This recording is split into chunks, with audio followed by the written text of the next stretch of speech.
मित्रांनो, स्मार्टफोन लॅपटॉपच्या किमती वाढणार हे सगळेच टेक इन्फ्लुएन्सर्स सारखं सांगतायत. स्टोरेजच्या किमती वाढत असल्यामुळे हे होतंय हे पण आतापर्यंत तुम्हाला माहिती झालं असेल. पण यातच आणखीन एक मोठा धोका अजून बऱ्याच जणांच्या लक्षात आलेला नाही. तो धोका म्हणजे मेमरी क्रायसिस. स्टोरेजच्या किमती या वर्षात एवढ्या वेगानं वाढत आहेत की टेक एक्सपर्ट्स पण चक्रावून गेलेत. आणि या सगळ्यात एक रिसेंट बातमी अशी आली आहे की सोनीने आपलं मेमरी कार्डचं प्रोडक्शन जवळजवळ पूर्णपणे बंद केलंय. सोनीच्या या निर्णयामुळे स्टोरेजचा प्रश्न किती सिरियस आहे हे लक्षात येत आहे. सोनीने हा निर्णय का घेतला, बाकी कंपन्यांचं काय चाललंय आणि या सगळ्यात तुम्ही काय करू शकता हे सगळं आपण आजच्या व्हिडिओमध्ये पाहणार आहोत. पण व्हिडिओला सुरुवात करण्यापूर्वी तुम्ही जर नवीन असाल तर चॅनलला सबस्क्राईब करून घ्या. मी सुदेश आणि तुम्ही पाहताय टेक भारी. ओके, सुरुवातीपासून स्टार्ट करूया.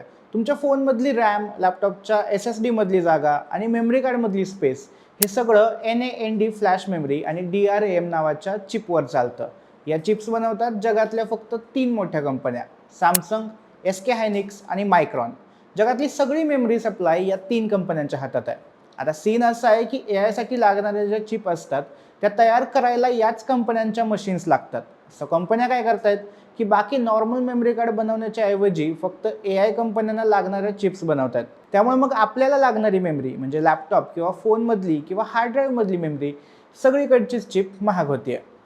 1 TB NAND चिपची किंमत 6 महिन्यांपूर्वी $4 ते $5 होती, जी आता $11 ते $12 झाली आहे. जुन्या कंपन्या ज्या चिप बनवत होत्या त्या आता फक्त AI कंपन्यांसाठी चिप बनवतात आणि नवीन कंपन्या किंवा फॅक्टरीज येण्यासाठी किमान 2 ते 3 वर्ष तरी लागणारच आहेत.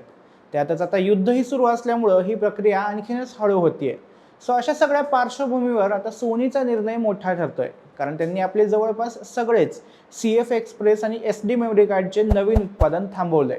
जो स्टॉक आहे तो संपल्यावर नवीन येणारच नाही. हे तात्पुरतं असल्याचं कंपनीनं म्हणलंय, पण उत्पादन कधी सुरू करणार याबद्दल त्यांनी अजून काही माहिती दिली नाही. ही गोष्ट ऐकायला खूप छोटी वाटते, कारण फोटोग्राफर किंवा काही ठराविक काम करणारे लोक सोडले तर सामान्य माणसाला रोजच्या जगण्यात SD कार्डचा एवढा परिणाम नाही होत.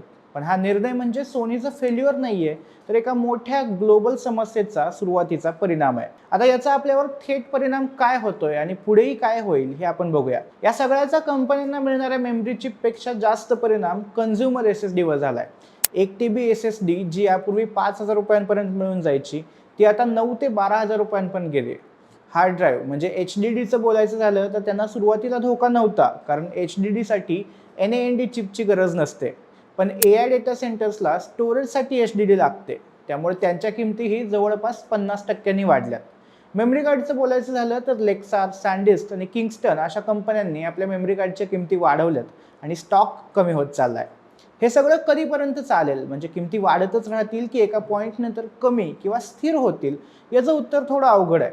एकतर नवीन मेमरी फॅब्रिकेशन प्लांट उभारायला 2 ते 3 वर्ष लागतात, शिवाय त्यासाठी कोट्यावधी डॉलर्सची इन्व्हेस्टमेंट लागते. सॅमसंग आणि मायक्रॉन हे नवीन प्लांट्स बांधतायत, पण ते बांधून पूर्ण व्हायला आणि प्रोडक्शन सुरू व्हायला 2028 उजाडेल. दुसरी एक गोष्ट म्हणजे AI बबल फुटण्याची गरज.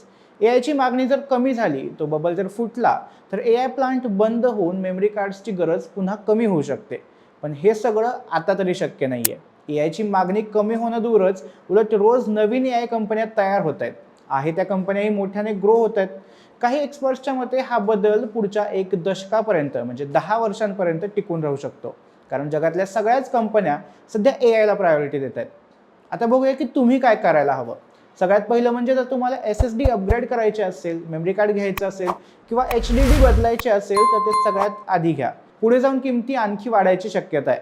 दुसरं म्हणजे तुम्ही जर प्रोफेशनल फोटोग्राफर किंवा व्हिडिओग्राफर असाल तर सोनीच्या कार्ड्सचा एक्स्ट्रा स्टॉक ठेवा. तिसरं म्हणजे क्लाउड स्टोरेजचा पर्याय एक्सप्लोर करा. Google drive, iCloud, one drive असे कितीतरी ऑप्शन्स आहेत. चौथा म्हणजे SSD घेताना सॅमसंग, क्रुशियल आणि वेस्टर्न डिजिटल अशा इस्टॅब्लिश्ड ब्रँड्सकडे जा. लोकल ब्रँड्सची SSD घ्याल तर क्वालिटी चांगली मिळणार नाही आणि पैसेही जास्त जातील. सो बेसिकली AIमुळे नवीन फोन, लॅपटॉप आधीपासूनच महाग होत आहेत, पण तुम्हाला जर स्टोरेज अपग्रेड करायचं असेल किंवा मग स्टोरेज घ्यायचं असेल तर तेही आता महाग होते, रादर झालंय. त्यामुळे सगळे टेक इन्फ्लुएन्सर्स आणि मी देखील सारखं हे सांगतोय की नवीन काही घ्यायचं असेल तर घाई करा. फार तर समर सेलची वाट बघा, कारण कदाचित आत्ता तुम्हाला ज्या किमतीला या गोष्टी मिळत आहेत त्या किमतीला तर दिवाळी सेलमध्येही नाहीत मिळणार. आणि हे पॅनिक करण्यासाठी म्हणून नाही सांगत आहे, तर खरंच सध्या कोणालाच आयडिया नाहीये की मार्केट पुढं कसं असेल. AI बबल लवकर फुटणार नाही आणि नवीन कंपन्या उभा राहायला वेळ लागेल. सो आत्ताच संधी आहे. बाकी या सगळ्या संकटाबाबत तुम्हाला काय वाटतं हे आम्हाला कमेंट करून नक्की सांगा. व्हिडिओ आवडला असेल तर लाईक आणि शेअर करा आणि टेक भारीच्या YouTube चॅनलला सबस्क्राईब करायला विसरू नका.